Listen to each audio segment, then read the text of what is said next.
It was a Monday morning in Phoenix, Arizona, and the sun had barely risen above the horizon, casting a warm, golden glow over the city.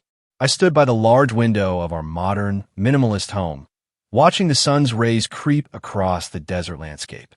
My mind was busy with the project I was about to start. As an architect, each new design was an exciting challenge. Today, I was finalizing plans for a large development in the city, the kind of project that could push my career to the next level. I glanced at the clock. Claire, my wife, will be getting ready for work soon. She had a demanding job as a clinical psychologist, handling clients who needed her expertise.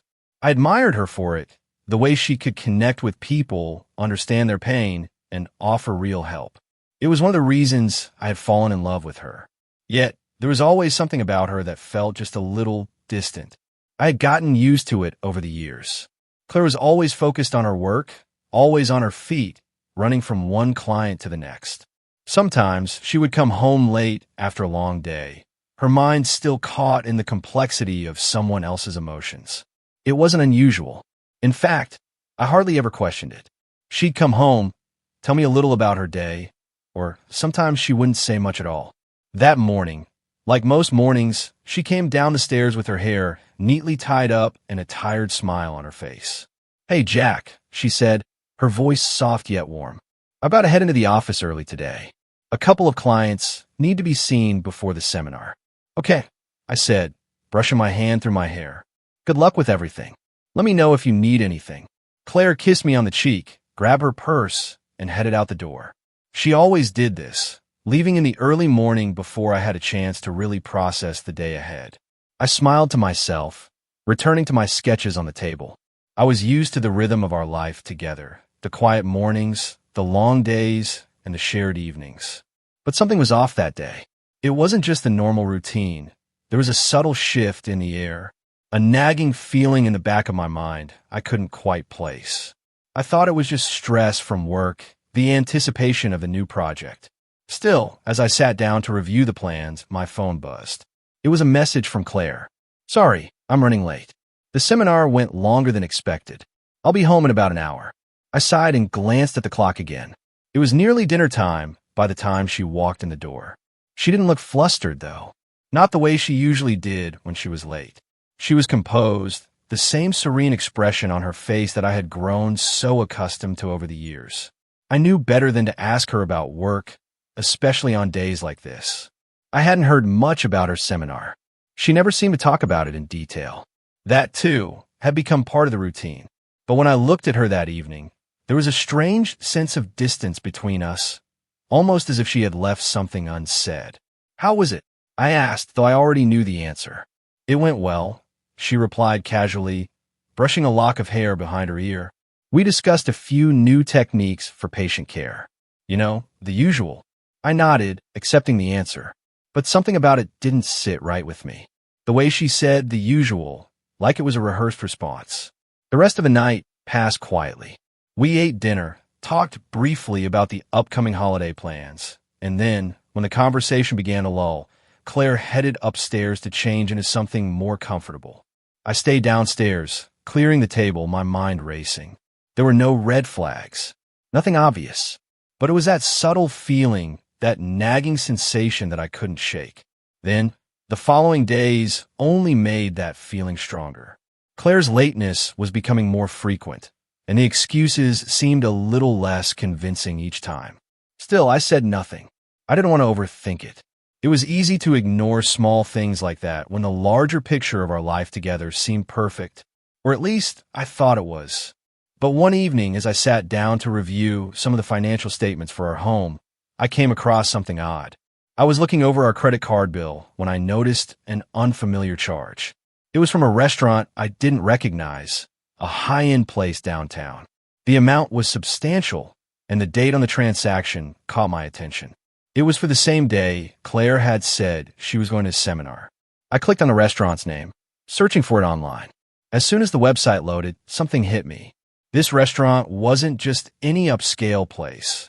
It was known for being a popular meeting spot for professionals, including a few people I knew. One name stood out, Richard, a doctor who had worked with Claire for years. He was a good guy, or so I thought.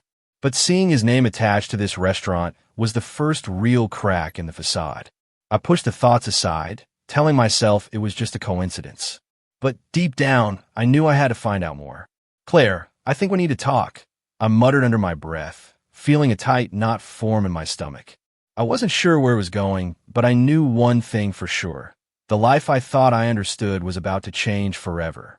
The next few days felt like an endless loop, each moment stretching longer than the last.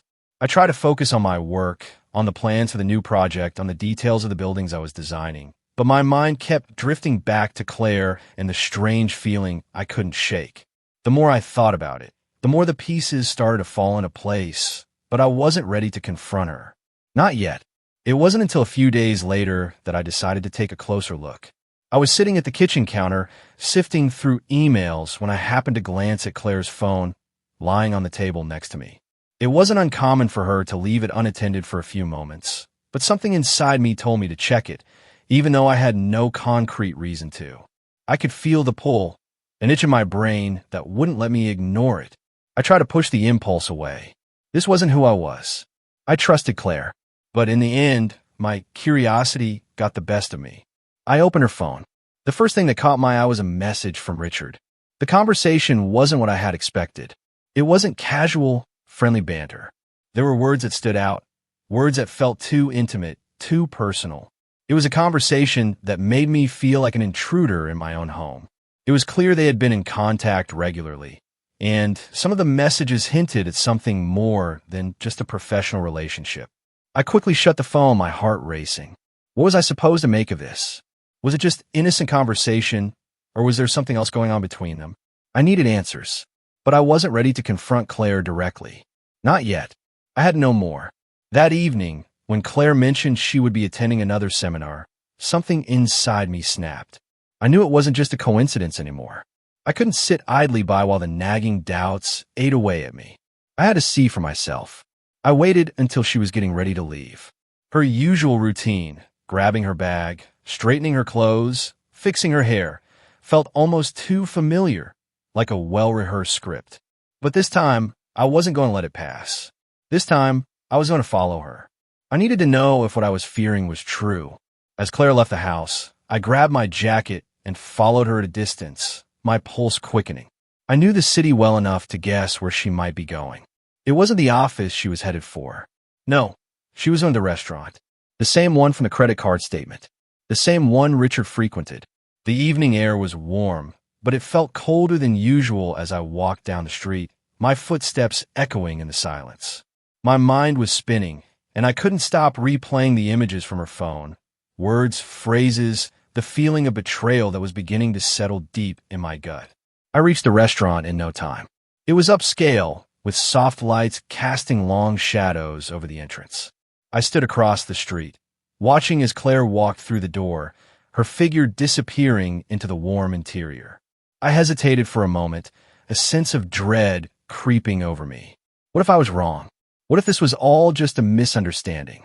But the doubts that had been building up for days made it impossible to walk away now. I stepped forward, entering the restaurant, trying to blend in with the crowd. I could feel the weight of the situation pressing down on me, but I pushed through it.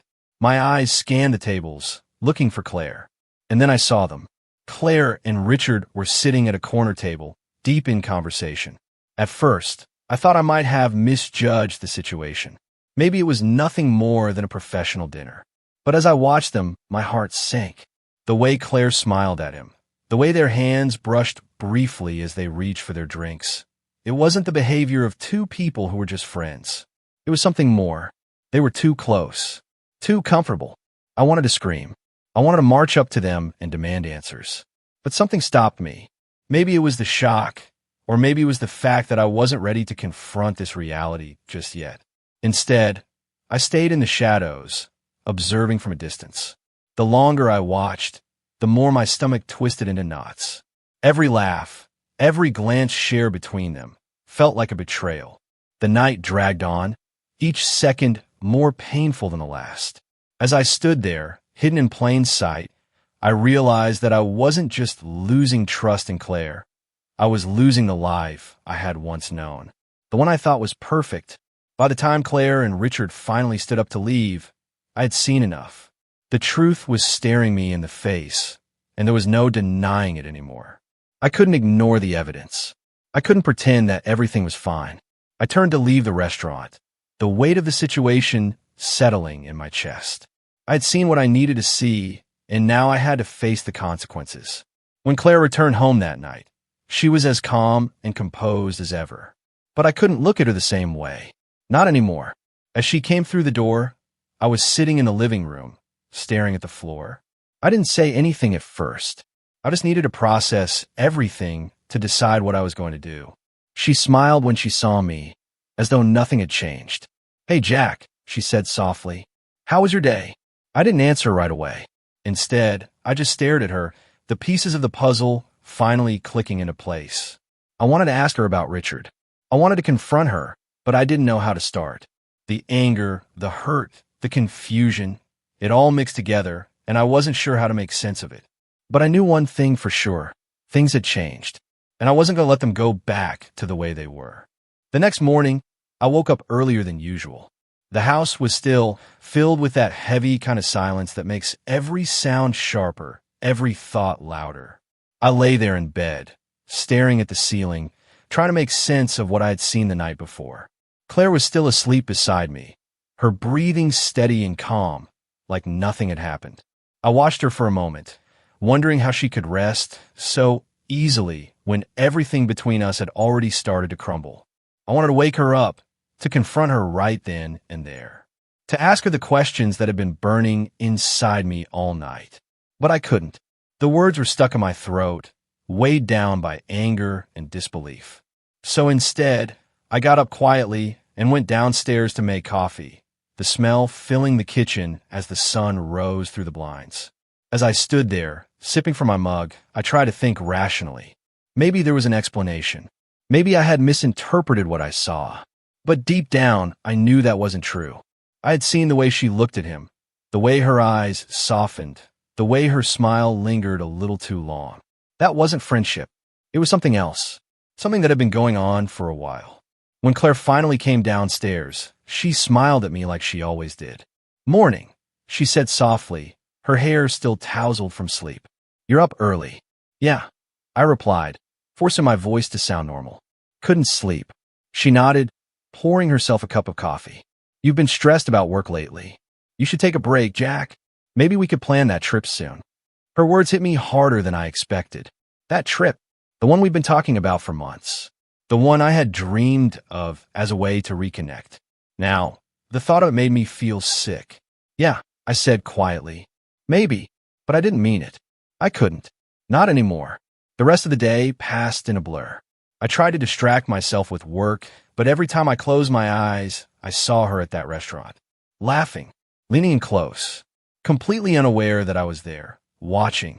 The image haunted me, replaying over and over like a cruel film reel I couldn't turn off.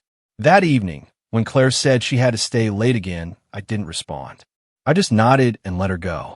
But this time, I didn't follow her. I didn't need to. I already knew the truth. Instead, I sat alone in my studio, staring at the unfinished plans on my desk, feeling the weight of everything collapse around me. As the hours passed, I found myself reflecting on our years together. The early days when everything felt effortless. The laughter, the small gestures, the quiet comfort of knowing someone was there beside you. Somewhere along the way, that had changed. The distance had crept in slowly, so subtly that I hadn't noticed until it was too late. When Claire finally returned home, I was still sitting in the same spot. She walked in quietly, her expression unreadable. "You're still up?" she asked, setting her bag down. "Yeah," I said, my voice low. "I was just thinking." "About what?" I looked at her for a long time before answering. I wanted to tell her everything, to ask her why, to demand an explanation. But the words that came out were different. "About us," I said simply. Her expression softened for a moment, and she stepped closer. "Jack, I know things have been difficult lately, but we'll get through it. We always do." I almost laughed. The irony was too much. "Will we?" I asked, a tone sharper than I intended. She frowned, caught off guard. "What's that supposed to mean?" I met her eyes then, searching for any sign of guilt, any flicker of truth. But she was calm, too calm. The kind of calm that comes from someone who's gotten too good at lying. It means, I said slowly, that I'm not sure we're the same people anymore. For a moment, she said nothing. Then she forced a small smile, like she was trying to smooth over a crack in the surface. Jack, you're tired. You've been working too hard. Let's just talk about this tomorrow. She started toward the stairs, but I couldn't let it go. Not this time. Who is he, Claire? I asked suddenly. She froze. It was only for a second, but I saw it. The hesitation, the flicker of panic in her eyes before she masked it with confusion. What are you talking about? She said quickly. You know exactly what I'm talking about, I said, my voice low and steady. Richard. The restaurant. The late nights. The lies. Her breath caught, and for the first time, she didn't have a response ready. The silence between us stretched, heavy and suffocating. When she finally spoke, her voice was quiet, almost trembling. Jack, it's not what you think. I shook my head. Then tell me what it is. But she didn't. She couldn't. And that silence was all the answer I needed. After that night, things between us changed completely. We spoke less. We saw each other even less. The house that had once felt warm and alive now felt hollow, filled with unspoken words and invisible walls. Every time she walked past me, it felt like a reminder of what we had lost. I started sleeping in the guest room. It wasn't a decision we discussed. It just happened naturally, like everything else that was falling apart. I didn't know what the next step was. All I knew was that I couldn't keep living like this, caught between anger and heartbreak, between wanting to fix what was broken and knowing it was already beyond repair. Something had to give, and soon it would. Weeks passed, and everything felt like a slow unraveling. The house, once filled with the hum of life and shared moments, had become a place of emptiness. Claire and I moved through it like strangers. There were no more late-night talks, no more weekend plans. Our conversations had become terse, almost mechanical, driven only by necessity. Claire tried, of course. She reached out to me in various ways, each time with a new excuse, a new attempt to bridge the widening gap between us. But I couldn't respond the way I used to. I couldn't pretend everything was okay when it was clear that nothing was. I remember the first time she called me after the confrontation. I had just finished working late into the night on my architectural plans when my phone buzzed. It was her name on the screen, and for a moment, I just stared at it, unsure of what to do. Part of me wanted to pick up, to hear her voice again, to try and piece together what had been broken. But the other part of me, the part that had been betrayed, knew that answering would only drag me back into the same toxic loop. I didn't answer. Instead, I let the call go to voicemail. The message that followed was as expected, apologetic, regretful, trying to explain herself in a way that made it sound like everything could be fixed. She promised to do better, to make things right. But I knew better. Claire's need to fix things now, to restore the illusion of control she so desperately clung to, wasn't about us. It wasn't about repairing the relationship. It was about saving herself, her image, her reputation, her sense of normalcy. The next few days, Claire became more persistent. She left notes on the kitchen counter. She tried to make small talk at dinner, though it felt forced and awkward. But nothing she said or did could change what had happened. The trust had been shattered beyond repair. And I couldn't ignore the growing realization that our marriage was no longer something I wanted to salvage.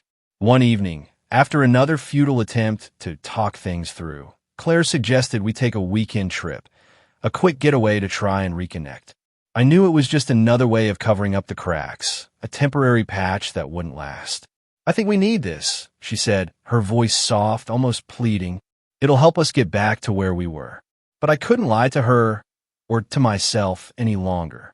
Claire, I said quietly, looking up from the plans I'd been reviewing. I don't think a trip will fix this. We're not the same people anymore. You're not the person I thought you were. And I'm not the person I used to be either. The words came out colder than I expected, but they were true. Every word, a painful reality I had avoided for so long. I looked at her then, her face searching for some glimmer of hope that I might change my mind. But I couldn't give her that. Not anymore. I think it's time we face the truth, I continued. We can't pretend things are fine when they're not. We can't pretend we're still the couple we used to be. The silence that followed was heavy, suffocating. Claire's eyes welled up with tears, but she didn't speak. She didn't know what to say because I had already said it all. There was no more to say. And so, I did what I knew needed to be done. I told her I wanted a divorce. The words felt like a weight lifting off my chest, but they also felt hollow, like a final exhale of air from a balloon that had long since deflated. Claire was silent for a long time before she spoke again. Is that really what you want? Her voice trembled, but there was no anger, no fighting, only a deep, resigned sadness. I didn't say anything at first. I just nodded. It's what's best for both of us, I said, the finality of the words echoing in the air between us. The next few weeks were a blur of paperwork, meetings with lawyers, and awkward silences. Claire didn't fight me. She didn't try to convince me to stay. She knew. Deep down, she knew this was the end. The truth of what had happened was too big to ignore, too painful to push aside. I was the one who made most of the arrangements, who took the necessary steps to move forward. I didn't want drama. I didn't want a public spectacle. I just wanted it to be over. When the divorce was finalized, it felt like a strange relief, a quiet end to a chapter one had been holding on to for far too long. There was no big confrontation, no angry arguments. It was simply over. As time passed, I began to feel a sense of peace that I hadn't known in months. The emptiness that had settled in my chest was gradually replaced by something else, something that felt like freedom. I threw myself back into my work, focusing on the architecture projects I had put on hold. But beyond that, I started to rebuild myself. The person I had been before Claire, before all the lies. The person I had almost forgotten. Claire, on the other hand, seemed to retreat further into herself. She tried to maintain her professional image, but the rumors about the affair had begun to spread, and her reputation as a clinical psychologist took a hit. I could see the cracks forming in the carefully curated life she had built. It wasn't the kind of punishment I had wanted for her. I hadn't wanted any of this, but I realized that the consequences of her actions were beyond my control. As for me, I knew I was done with the past. I couldn't change what had happened, and I didn't want to. The only thing I could do was move forward. It was a new beginning, one where I could live truthfully, without the weight of betrayal or hidden lies. And though it had taken a long time to reach this point, I knew now that sometimes letting go is the only way to heal.